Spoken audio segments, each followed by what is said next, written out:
Hello friends, मेरा नाम है दीपक झा और आप सभी का स्वागत है मेरे यूट्यूब चैनल पर। दोस्तों, आपको भी बचपन में कभी न कभी स्कूल ना जाने के कारण या फिर कम मार्क्स लाने के कारण पेरेंट्स से डांट जरूर पड़ी होगी। होमवर्क नहीं करके लाने पर या फिर क्लास में कुछ शरारतें करने पर टीचर से पनिशमेंट तो जरूर मिला होगा।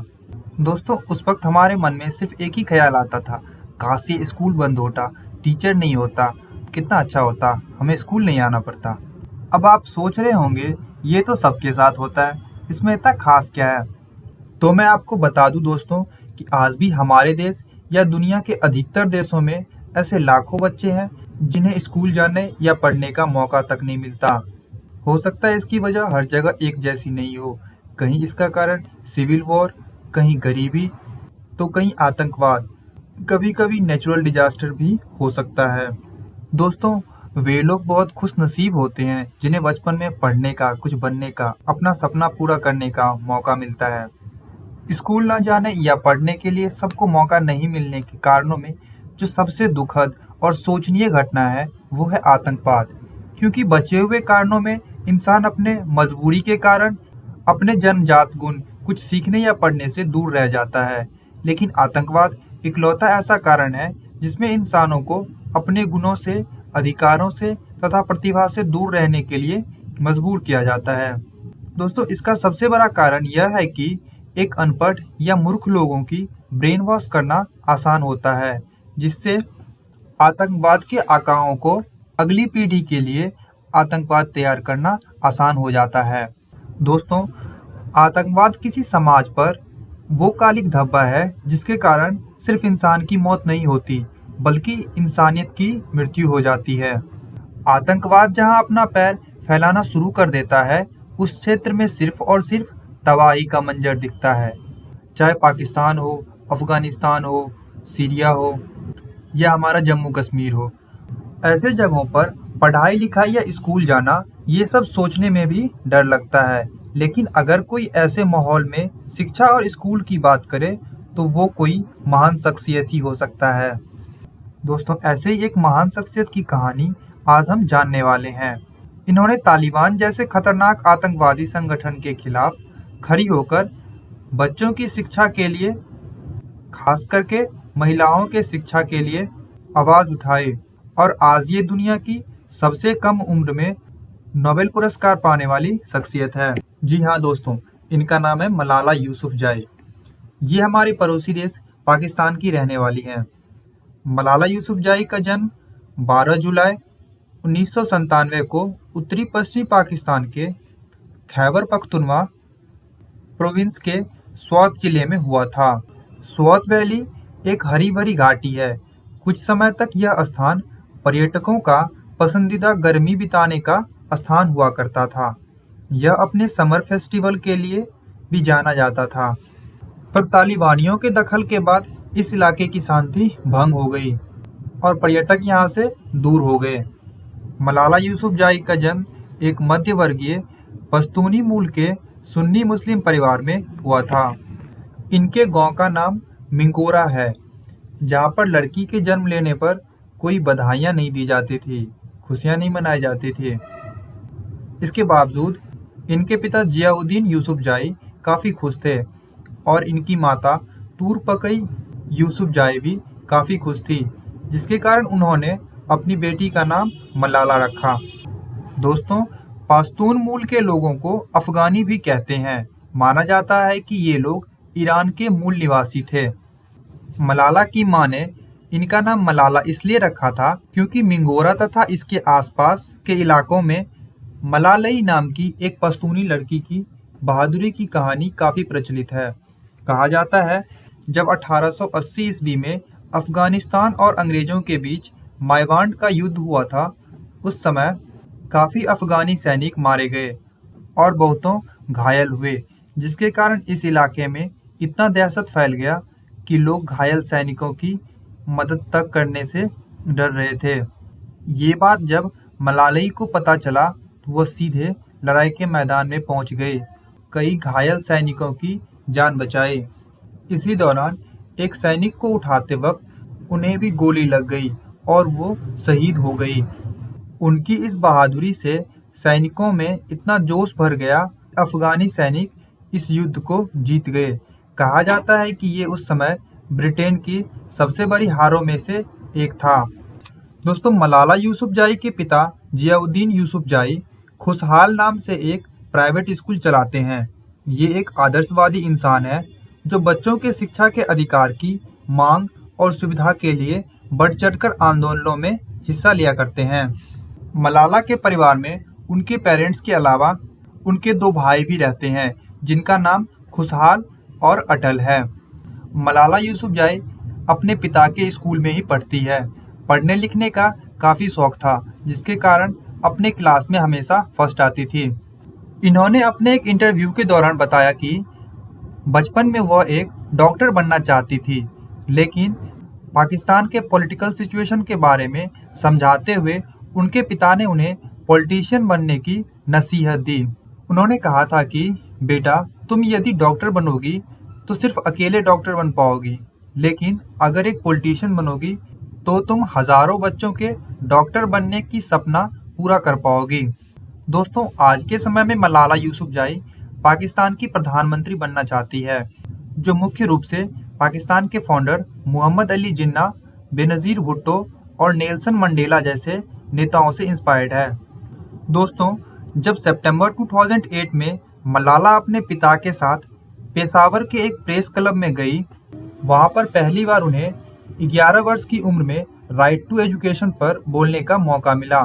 वहां पर उन्होंने तालिबान शिक्षा के मेरे बुनियादी अधिकार को छीनने की हिमाकत कैसे कर सकते हैं नामक शीर्षक पर बोली थी। 2008 के अंतिम दिनों में BBC उर्दू वेबसाइट के लेखक अमर अहमद खान स्वात वैली में पाकिस्तानी तालिबान के बढ़ते प्रभाव के बारे में लिखने के लिए एक ऐसी लड़की की तलाश में थे जो वहां के हालत को सटीकता के साथ बयान कर सके। पहले तो तालिबान के डर से कोई इस काम के लिए राजी नहीं हुई, लेकिन अंत में मलाला के पिता के स्कूल की एक 11वीं क्लास में पढ़ने वाली ऐसा नाम की लड़की राजी हुई। लेकिन उसके पेरेंट्स तालिबान के खिलाफ कुछ भी बोलने से बहुत डरते थे, जिसके कारण उन्होंने ऐसा करने से मना कर दिया। जिसके बाद मलाला के पिता ने मलाला को BBC के लिए ब्लॉग लिखने की सलाह दिया। उसमें मलाला 7वीं क्लास में पढ़ने वाली महज 13 वर्ष की एक लड़की थी।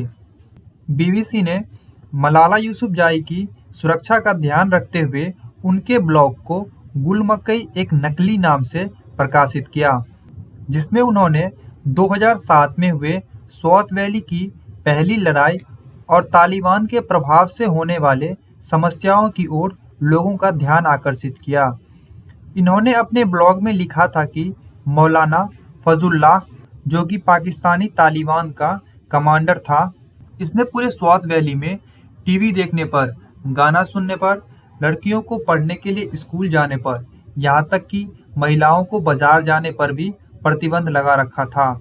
इस सब के अलावा अलग अलग जगहों पर पुलिस वालों का सर काटकर लटका रखा था और रेडियो के माध्यम से लोगों को डराता, धमकाता, मारने की धमकी देता और पूरी सख्ती से अपने द्वारा बनाए गए नियमों को पालन करने के लिए मजबूर करता था।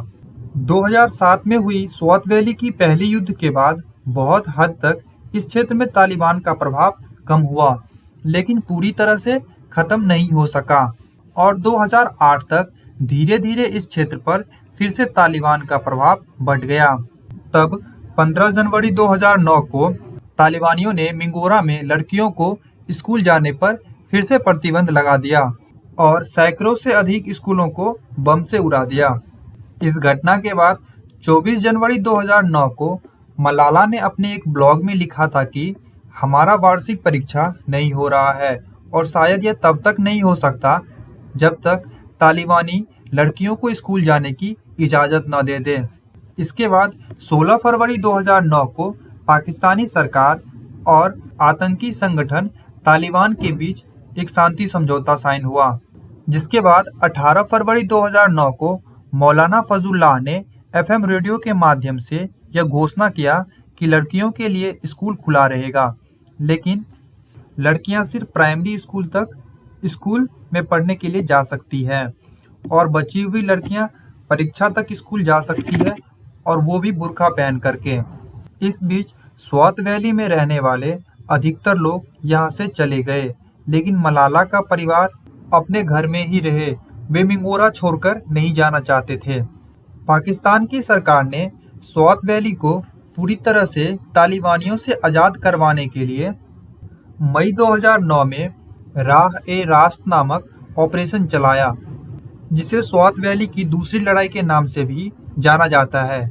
इस ऑपरेशन को सक्सेसफुली अंजाम देने के लिए मिंगोरा को पूरी तरह से खाली करवाया गया, जिसके कारण मलाला के पूरे परिवार को मिंगोरा छोड़कर जाना पड़ा। इस दौरान मलाला यूसुफजई अपने एक रिश्तेदार के घर में रहती थी। उन्होंने अपने एक इंटरव्यू के दौरान बताया कि उन्हें वहाँ बिल्कुल भी अच्छा नहीं लगता था, क्योंकि वहाँ पर पढ़ने के लिए इनके पास कोई बुक नहीं हुआ करता था।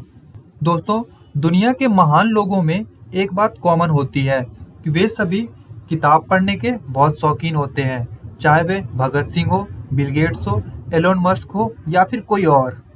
स्वात वैली की दूसरी लड़ाई लगभग 2 महीने तक चला, जिसके बाद पाकिस्तानी सैनिक को जीत मिली और यहाँ पर फिर से सरकार का नियंत्रण कायम किया गया।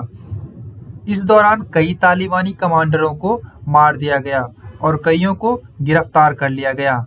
इस युद्ध के बाद जुलाई 2009 में पाकिस्तानी प्रधानमंत्री ने स्वात को सुरक्षित घोषित करते हुए कहा कि स्वात वैली में रहने वाले लोग अब अपने अपने घर लौट सकते हैं। जिसके बाद 24 जुलाई 2009 को मलाला का पूरा परिवार मिंगोरा अपने घर वापस आ गया। बीबीसी के लिए डायरी लिखने के बाद न्यूयॉर्क टाइम्स के एक reporter Adam B Ellick Malala के पिता से मिले। उन्होंने कहा कि वो मलाला की ज़िंदगी पर और स्वात वैली में लोगों की हालत पर एक डॉक्यूमेंट्री फिल्म बनाना चाहते हैं। जिसके बाद मलाला यूसुफजई अलग अलग चैनलों पर शिक्षा के अधिकार, लड़कियों की शिक्षा के लिए कई डिबेट्स तथा इंटरव्यू में हिस्सा लिया। दोस्तों, 2009 के आखिरी महीनों में एक आर्टिकल के जरिए ये बात सामने आया कि बीबीसी उर्दू में गुल मकई के नाम से डायरी लिखने वाली लड़की कोई और नहीं बल्कि मलाला यूसुफजई ही थी। 2011 में मलाला यूसुफजई गुल्ले इस्माइल के संपर्क में आई। गुल्ले इस्माइल पश्तून मूल की खैबर पख्तूनख्वा में रहने वाली एक ह्यूमन राइट एक्टिविस्ट थी। इन्होंने लड़कियों को उनके अधिकार दिलाने और उनकी स्थिति समाज में बेहतर बनाने के लिए अवेयर गर्ल नाम की एक संस्था खोल रखी थी, जिसमें वहां पर आसपास की लड़कियां ट्रेनिंग लेने के लिए जाती थी। गुल्ले इस्माइल के साथ मलाला भी अवेयर गर्ल संस्था के माध्यम से लड़कियों को उनके अधिकार तथा शिक्षा के अधिकार के लिए शांतिपूर्वक मांग करने कहती थी। मलाला यूसुफजई के सामाजिक कार्य और लड़कियों की शिक्षा की मांग के कारण बिशप डेमोनल टुटू नाम के एक साउथ अफ्रीकन एक्टिविस्ट ने अक्टूबर 2011 में उन्हें इंटरनेशनल चिल्ड्रंस पीस प्राइज़ के लिए नॉमिनेट किया। मलाला पाकिस्तान की पहली लड़की थी जिन्हें इस प्राइज़ के लिए नॉमिनेट किया गया था। अभी तक मलाला यूसुफजई को पाकिस्तान में बहुत कम ही लोग जानते थे, लेकिन जब 2011 के दिसंबर महीने में पाकिस्तान के प्रधानमंत्री यूसुफ राजा गिलानी ने उन्हें युवा के लिए पाकिस्तान का सबसे बड़ा शांति पुरस्कार नेशनल पीस प्राइज से सम्मानित किया, तब मलाला का नाम पाकिस्तान के हर बच्चे तक जान गए। बाद में इस प्राइज का नाम बदलकर मलाला प्राइज रख दिया गया। इस प्राइज के दौरान यूसुफ गिलानी ने स्वात वैली में लड़कियों के कॉलेज में आईटी कैंपस लगाने का वादा किया तथा मलाला के सम्मान में एक सेकेंडरी स्कूल का नाम बदलकर उनके नाम पर रख दिया गया। जिसके बाद 2012 में मलाला ने एजुकेशन फाउंडेशन नाम के संस्था की शुरुआत की, जो मुख्यतः गरीब बच्चों को स्कूल जाने में और पढ़ने में मदद करती थी। इन सभी घटनाओं से तालिबान के लोग मलाला से चिढ़ने लगे और अखबार में, फेसबुक पर, घर में कई बार उन्हें जान से मारने की धमकी मिल चुकी थी। इन सभी धमकियों के बावजूद मलाला एक आम लड़की की तरह स्कूल जाती थी और बाहर घूमती थी। अचानक 9 अक्टूबर 2012 को मलाला जब एग्जाम देकर घर वापस आ रही थी, उसी समय मुंह पर रुमाल बांधे 2 तालिबानी आतंकवादी बस के अंदर घुस आए। उसने पूछा, तुम में से मलाला कौन है? जल्दी सामने आ जाओ, नहीं तो मैं तुम सबको गोली मार दूंगा। पूरा बस खामोश हो गया, लेकिन सभी बच्चों की निगाहें मलाला के तरफ ही देख रही थी। तभी आतंकवादी ने उन पर 3 गोलियां चलाई और वहां से भाग निकले, जिसमें से एक गोली मलाला के सर के बाईं तरफ आंख के बगल में लगी। वहीं 2 गोली रियाज और साजिया रमजान नाम की मलाला की 2 दोस्तों को भी लगी थी। गोली लगने के तुरंत बाद इन्हें पेशावर के एक मिलिट्री हॉस्पिटल में ले जाया गया, जहां पर डॉक्टरों ने लगभग 5 घंटों के ऑपरेशन के बाद बुलेट निकालने में कामयाब रहे। इस घटना ने पूरी दुनिया का ध्यान मलाला यूसुफजाई की तरफ खींचा, जिसके बाद दुनिया के अलग-अलग देशों से इन्हें अच्छे ट्रीटमेंट देने के ऑफर आने लगे। सिचुएशन क्रिटिकल होने के कारण पाकिस्तानी सरकार ने डॉक्टर और इनके परिवार की सहमति से अच्छी ट्रीटमेंट देने के लिए इन्हें ब्रिटेन के क्वीन एलिजाबेथ हॉस्पिटल में भर्ती करवाया गया। तकरीबन 1 साल तक चले ट्रीटमेंट के बाद 17 अक्टूबर 2012 को मलाला कोमा से बाहर आई, जिसके बाद 2 महीनों तक कई सर्जरी का सामना करने के बाद जब ये पूरी तरह से स्वस्थ हो गई तो 3 जनवरी 2013 को हॉस्पिटल से इन्हें डिस्चार्ज कर दिया गया, जिसके बाद वे अपने परिवार के साथ वेस्ट मिडलैंड में रहने लगे, जहां पर उन्हें सप्ताह में 1 बार फिजियोथेरेपी लेनी पड़ती थी। मलाला पर हुए हमला के बाद पूरी दुनिया के लोगों का तालिबानियों के खिलाफ गुस्सा फूटने लगा। वहीं दूसरी तरफ इनके प्रति लोगों की सहानुभूति भी सामने आने लगी। इस घटना के अगले दिन ही पाकिस्तान के कई शहरों में लोगों ने प्रोटेस्ट करना शुरू कर दिया। एक रिपोर्ट के अनुसार पाकिस्तान के अलग-अलग शहरों में तकरीबन 20 लाख लोगों ने राइट टू एजुकेशन के अभियान पर हस्ताक्षर किया, जिसके बाद वहां की सरकार ने right to education bill pass करवाया। वहीं दूसरी तरफ पाकिस्तान के अधिकारियों ने मलाला पर हमला करने वाले आतंकवादी का नाम बताने और गिरफ्तार कराने पर 1 करोड़ रुपए का इनाम रखा। 12 अक्टूबर 2012 को पाकिस्तान के एक इमाम संगठन ने इन पर हमला करने वाले आतंकवादियों के खिलाफ फतवा जारी किया। गॉर्डन ब्राउन, जो कि ब्रिटेन के प्रधानमंत्री रह चुके थे और तत्काल यूएन में कार्यरत थे, इन्होंने 15 अक्टूबर 2012 को एलिजाबेथ हॉस्पिटल में मलाला को देखने पहुंचे, जिसके बाद उन्होंने आई एम मलाला नाम का एक पिटीशन लॉन्च किया, जिसका मकसद पूरी दुनिया में तकरीबन 6 करोड़ ऐसे बच्चे जो स्कूल नहीं जा पाते थे, उन्हें स्कूल भेजना था तथा लड़कियों के प्रति लोगों में भेदभाव की भावना को खत्म करना था। कुछ दिनों के बाद पाकिस्तान के गृह मंत्री रहमान मलिक ने कहा कि मलाला यूसुफजाई पर हमला करने वाले आतंकवादी की पहचान की जा चुकी है। उसका नाम उल्लाह खान है, जो कि हमले के बाद अफगानिस्तान भाग गया है। 12 जुलाई 2013 को अपनी 16वीं जन्मदिन के अवसर पर इन्हें यूएन में एजुकेशन राइट पर बोलने के लिए बुलाया गया था, जहां पर दुनिया के अलग-अलग हिस्सों से करीब 500 एजुकेशन एक्टिविस्ट इसमें शामिल हुए। यूएन में भाषण देने के लिए मलाला पाकिस्तान के पूर्व प्रधानमंत्री बेनजीर भुट्टो की शॉल ओढ़कर गई थी। इस भाषण के दौरान इन्होंने कहा था कि आतंकवादी सोचते हैं कि वे मेरी सोच को, मेरी एम्बिशन को रोक सकते हैं, दबा सकते हैं, तो वे गलत सोचते हैं। मैं तो केवल हर एक बच्चे के एजुकेशन के बारे में सोचती हूँ, चाहे वे किसी तालिबानी के बच्चे हो या फिर किसी आतंकवादी के ही क्यों ना हो। उस समय के यूएन सेक्रेटरी बान की मून ने 7 जुलाई को मलाला दिवस के रूप में मनाने की घोषणा की, जिस पर बोलते हुए मलाला ने कहा था कि ये दिन मेरे सम्मान के साथ साथ उन सभी औरतों, बच्चों और लड़कियों के लिए है जो हमेशा अपने अधिकार के लिए आवाज़ उठाती है। इसके बाद मलाला ने कई जगहों पर जैसे Harvard university, Oxford university, Buckingham palace जैसे प्रतिष्ठित जगहों पर एजुकेशन राइट, वीमेन राइट और ह्यूमन राइट पर भाषण दे चुकी थी। इसी दौरान मलाला यूसुफजई ने ब्रिटेन के एक लेखक और पत्रकार क्रिस्टिना लैम्ब के सहयोग से अपनी ऑटोबायोग्राफी आई एम मलाला लिखी, जो 2013 की बेस्ट सेलर बुक बन गई। टाइम मैगजीन ने 2013, 2014 और 2015 में दुनिया के 100 सबसे ज़्यादा प्रभावशाली लोगों में इनकी गिनती की। दोस्तों, 10 अक्टूबर 2014 को हमारे देश के कैलाश सत्यार्थी के साथ इन्हें दुनिया का सबसे बड़ा पुरस्कार नोबेल पुरस्कार से सम्मानित किया गया। दोस्तों, कैलाश सत्यार्थी भारत के एक सामाजिक कार्यकर्ता हैं।